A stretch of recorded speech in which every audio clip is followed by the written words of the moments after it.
তারাপীঠ পশ্চিমবঙ্গের বীরভূম জেলায় রামপুরহাট শহরের কাছে অবস্থিত। এটি একটি ক্ষুদ্র মন্দির নগরী। এই শহরে তান্ত্রিক দেবী তারার মন্দির ও মন্দির সংলগ্ন শ্মশান ক্ষেত্রের জন্য বিখ্যাত। হিন্দুদের বিশ্বাসে এই মন্দির ও শ্মশান একটি পবিত্র তীর্থক্ষেত্র। এই স্থানের নাম ও এখানকার ঐতিহ্যবাহী তারার আরাধনার সঙ্গে সংযুক্ত। তবে তারাপীঠ 51 সতীপীঠের অন্যতম এক সতীপীঠ। এখানে সতীর চোখের ঊর্ধ্বনেত্রের মণি অর্থাৎ তারা পড়ায় দ্বারকা নদীর পূব পাড়ে চণ্ডীপুর আজ তারাপীঠ নামে পরিচিত। তবে তারাপীঠ আরও বেশি মাহাত্ম্য শক্তিপীঠ বা মহাপীঠ হিসেবে। তবে আপনারা একদিনের ছুটিতে কীভাবে তারাপীঠ পৌঁছাবেন, তারাপীঠে কোথায় থাকবেন, কোথায় কোন বাঙালি হোটেলে খাওয়া দাওয়া করবেন, সমস্ত কিছু পর্ব এবং ইনফরমেশন থাকছে কিন্তু এই ভিডিওটা। তবে আজকের ভিডিও শুরু করা যাক। সময় 6:45। প্রত্যেকবারের মতনই আজকের পর্বটা শুরু করছি আমার পরিচিত বোলপুর শান্তিনিকেতন স্টেশন থেকে। তবে আজ গন্তব্য তারাপীঠ, মা তারা দর্শন, সাথে আপনাদেরও দর্শন করাবো। তবে আজকে জার্নি করব 13017 হাওড়া থেকে আজিমগঞ্জ গণদেবতা এক্সপ্রেস। আর সেই গণদেবতা এক্সপ্রেস ধরে কিন্তু চলে যাব আজকে রামপুরহাট জংশন। আর রামপুরহাট জংশন থেকে কিন্তু একটা অটো নিয়ে চলে যাব হচ্ছে তারাপীঠ মন্দির। তারাপীঠ পৌঁছানোর জন্য সবথেকে ভালো ট্রেন হচ্ছে কিন্তু এই গণদেবতা এক্সপ্রেস, যে হাওড়া স্টেশন থেকে ছাড়ে 6:05 আর রামপুরহাট জংশন পৌঁছে দেয় 9:45। একদম কিন্তু সকাল সকাল। তবে তোমরা যারা শান্তিনিকেতন আসছো, এই ট্রেনটাও কিন্তু সবথেকে ভালো ট্রেন। আর হাওড়া থেকে এই গণদেবতা এক্সপ্রেস রামপুরহাট পৌঁছাতে সময় নেয় কিন্তু প্রায় 4.5 ঘন্টা ওপর। এই ট্রেনে আমি আগের দিনই টিকিট কেটে নিয়েছিলাম, আমার টিকিট কিন্তু কনফার্ম হয়ে গেছে। কোচ নাম্বার হচ্ছে আজকে D1 আর সিট নাম্বার হচ্ছে 72। তো চলো স্টেশনের ভেতরে প্রবেশ করা যাক। কত নম্বর ট্রেন দিয়েছে সেটাও তোমাদের জানাচ্ছি। সকাল 7:10। যা দেখতে পাচ্ছি স্টেশন এই মুহূর্তে কিন্তু একদমই ফাঁকা, এখন কোনো ট্রেনের খবর হয়নি। তবে ট্রেন লেট থাকলেও বোলপুর শান্তিনিকেতন স্টেশনে রয়েছে এসি ওয়েটিং লাউঞ্জ, যেখানে আপনারা কিছু টাইম জিরিয়ে নিতে পারবেন ট্রেন আসার আগে। তবে PNR নাম্বার থাকলেও হবে, না থাকলেও হবে। সময় 8:35। নির্ধারিত সময়ে আমাদের ট্রেনকে দেওয়া হচ্ছে বোলপুর শান্তিনিকেতন স্টেশনের 1 নম্বর প্ল্যাটফর্মে। তো চলো,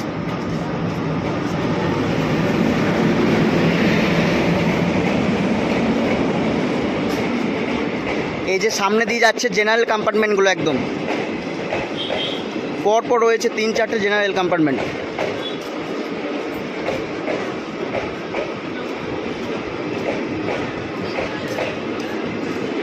আর এই হচ্ছে D1, তারপর হচ্ছে D2, আর এই হচ্ছে D3। তবে আমার কোচ কিন্তু আগে রয়েছে D1-এ। এই হচ্ছে সামনে D1। সময় 8:42। সঠিক টাইমে আমাদের ট্রেন ছাড়লো বোলপুর শান্তিনিকেতন স্টেশন থেকে। এই স্টেশনে এই ট্রেনের হল ছিল টোটাল 2 মিনিট। তো চলো, সঠিক টাইমে আমাদের ট্রেন ছেড়েছে, যাওয়া যাক।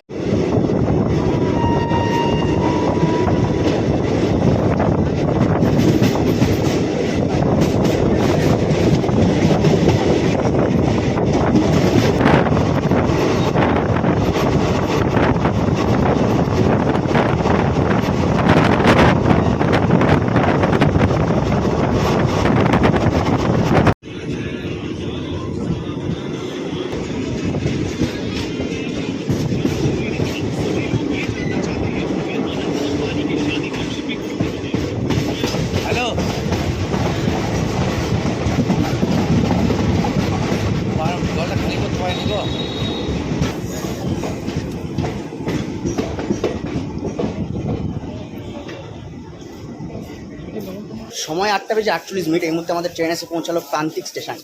এখানে এই ট্রেনে হল্ট হচ্ছে টোটাল 1 মিনিট। আর এখান থেকেও তোমরা কিন্তু বোলপুর শান্তিনিকেতনে সাইট সিন করে নিতে পারো এই প্রান্তিক থেকেও, বা তোমরা কঙ্কালীতলা এখান থেকেও যেতে পারো। তো চলো ওঠা যাক। এখান থেকেও বহু মানুষজন উঠছেন তারাপীঠ যাওয়ার জন্য, কেউ কারোর গন্তব্যে যাওয়ার জন্য। তো চলো, সঠিক টাইমে আমাদের ট্রেন ছাড়লো প্রান্তিক স্টেশন থেকে। তোমরা কিন্তু এখান থেকেও কঙ্কালীতলা যেতে পারবে, এছাড়াও তোমরা কিন্তু এখান থেকেও বোলপুরে সাইট সিন করে নিতে পারবে। তো চলো রওনা দেওয়া যাক। এর পরবর্তী স্টেশন হচ্ছে আমোদপুর, সেখানে গিয়ে তোমাদের সাথে দেখা হচ্ছে।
সময় 9:08। এই মুহূর্তে আমাদের ট্রেন এসে পৌঁছেছে আমোদপুর স্টেশন। এখানে এই ট্রেনের হল্ট হচ্ছে টোটাল 1 মিনিট, আর এর পরবর্তী স্টেশন হচ্ছে সাঁইথিয়া জংশন। আর বসে পড়েছি সিটে। এই হচ্ছে window side seat, charging port, এখানটায় রয়েছে কিন্তু সুইচ। আর এই হচ্ছে সিটের লেগ পেস, অনেকটাই কিন্তু পেস রয়েছে এখানে। আর ওখানটায় রয়েছে কিন্তু সামনে ব্যাগ রাখার জায়গা। আর এই মুহূর্তে আমাদের ট্রেন ছাড়লো আহমদপুর স্টেশন থেকে।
সময় 9:21। এই মুহূর্তে আমাদের ট্রেন ঢুকলো সাঁইথিয়া জাংশন। এখানে এই ট্রেনের হল্ট টোটাল হচ্ছে 1 মিনিট, আর এরপর হচ্ছে মল্লারপুর, তারপর হচ্ছে রামপুরহাট। আর সেই রামপুরহাট থেকে আমরা অটো ধরে চলে যাব কিন্তু তারাপীঠ মন্দির। আর এই সাঁইথিয়া জাংশনের পরই হচ্ছে মৌরাক্ষী নদী, সামনে আসছে মৌরাক্ষী রিভার।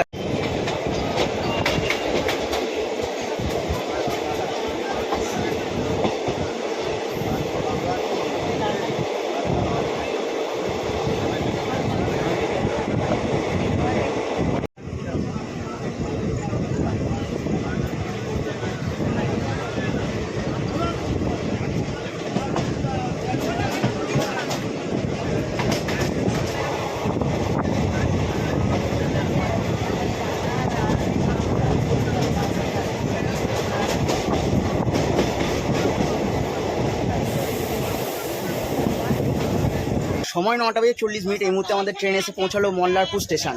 এখানে এই ট্রেনের হল্ট হচ্ছে টোটাল 1 মিনিট, আর এর পরবর্তী স্টেশনই হচ্ছে রামপুরহাট। তো চলো দেখা হচ্ছে একদম রামপুরহাটে গিয়ে। তবে রিজার্ভেশন কম্পার্টমেন্ট হলেও কিন্তু ট্রেনে এই মুহূর্তে বেশ ভিড় রয়েছে। চলো একদম সঠিক টাইমে আমাদের ট্রেন ছাড়লো মল্লারপুর স্টেশন থেকে। দেখা হচ্ছে আপনাদের সাথে একদম রামপুরহাটে নেমে। দেখো এই মুহূর্তে কম্পার্টমেন্ট কিন্তু বেশ ভরে গেছে।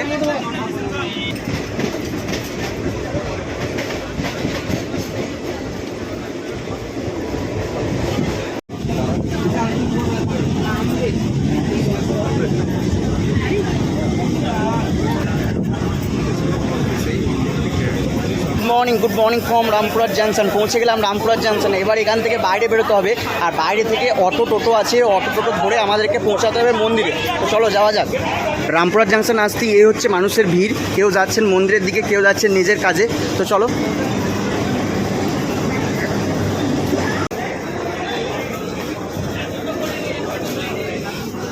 এই হচ্ছে 1 নম্বর প্ল্যাটফর্মের পাশে এক্সিট পয়েন্ট, এটা দিয়ে বাইরে বেরিয়ে যাবো আমরা।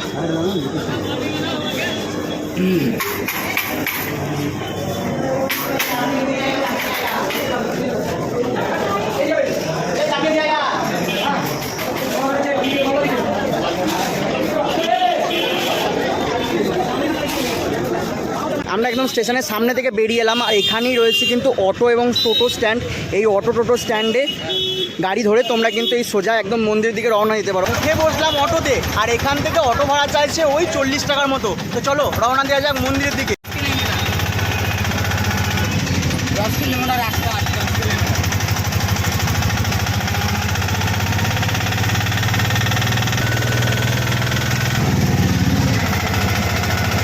তারাপীঠ পৌঁছাতে গেলে আপনাদেরকে কিন্তু আসতে হবে রামপুরহাট জংশনে, বা আপনারা তারাপীঠ রোড স্টেশনেও নেমে যেতে পারেন, যেটা রামপুরহাটের আগে স্টেশন। তবে স্টেশন থেকে মন্দিরের দূরত্ব প্রায় 10 থেকে 12 কিলোমিটার। আপনাদের মাথাপিছু ভাড়া পড়বে ওই 40 টাকার মতো। যদি আপনারা রিজার্ভ করে আসেন ওই 3 থেকে 350 টাকার মতো পড়তে পারে।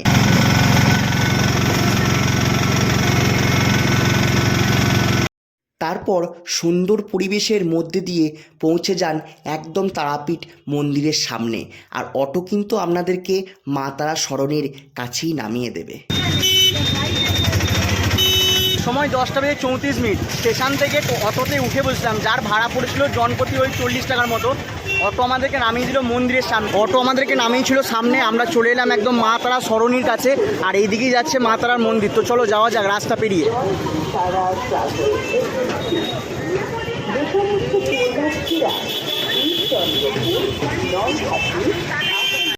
একদম সোজাই যাচ্ছে কিন্তু মায়ের মন্দির একদম এই দিকটা। তারাপীঠ পৌঁছে প্রথমেই আপনাদের যেটা কাজ হবে, কোনো দালালের খপ্পরে না পড়ে একটা হোটেল খুঁজে নেওয়া। যদি পারেন তা আগে থেকেই বুক করে আসতে পারেন। তারপর এই যে দ্বারকা নদের পাশ দিয়ে যে রাস্তা যাচ্ছে, এই দিকেই কিন্তু আপনারা সমস্ত হোটেলগুলো পেয়ে যাবেন। হোটেলে চেকিং করে আপনারা চলে আসুন মন্দিরের রাস্তা ধরে। তারপর একটা বিশ্বস্ত দোকানে ঢুকে পড়ুন। মন্দিরের ডালা এবং পুজো দেওয়ার সামগ্রিক জিনিস সংগ্রহ করে ডালা নিয়ে বেরিয়ে পড়ুন মাকে দর্শন করার জন্য। সময় 10:52।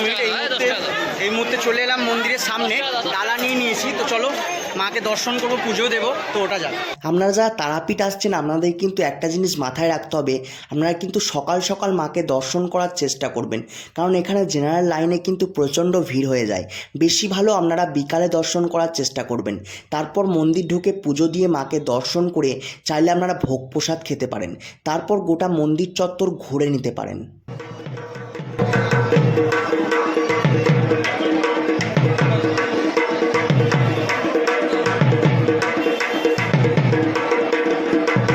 তবে তারাপীঠ মন্দির দর্শন করার পর মন্দির চত্বর আশেপাশে বা শ্মশান চত্বরটা ঘুরে নেওয়ার পর একদম চলে আসুন মন্দিরের বাইরে। তারপর একটা ভালো বাঙালি হোটেল দেখে দুপুরের খাবারটা সেরে ফেলুন। তবে আমরা যে হোটেলে খেয়েছিলাম হোটেল সুন্দর, তোমরা এখানে কিন্তু নিরামিষ থালি 70 টাকা থেকে পেয়ে যাবে। চলে এলো আমাদের খাবার। এই হচ্ছে বড় বড় রাইস, বড় বড় চালের রাইস। এখানে রয়েছে কিন্তু একটা ঝুড়ি ভাজা, আর এই হচ্ছে এটা হচ্ছে পটলের তরকারি। এখানটায় রয়েছে একটা পোস্ত, আর এই হচ্ছে কিন্তু একটা ডাল। এরকম বেশ ডালটা ঘন রয়েছে নিচে। আর এই হচ্ছে একটা জলটা নিয়েছে 30 টাকা 2 লিটার। আর এই হচ্ছে আমাদের আজকে খাবার। তো চলো এখান থেকে একটু পটলের সবজি নিয়ে নিলাম, শুরু করা যাক।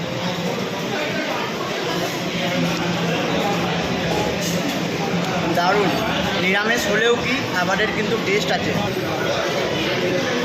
এই যে একদম কিন্তু নিরামিষ খাবার কিন্তু পেট ভরে, খুব সুন্দর। একদম 70 টাকায় তোমরা কিন্তু এখানে পেট ভরে খেতে পারবে। তো চলো শুরু করা যাক। ভাত দিয়ে দিয়েছে, আর খিদেও পেয়েছে অনেক। মাকে দর্শন করেছি, কেনাকাটা করেছি, চলে এলাম খেতে। তো চলো, এই যে ডাল দিয়ে গেল। এখন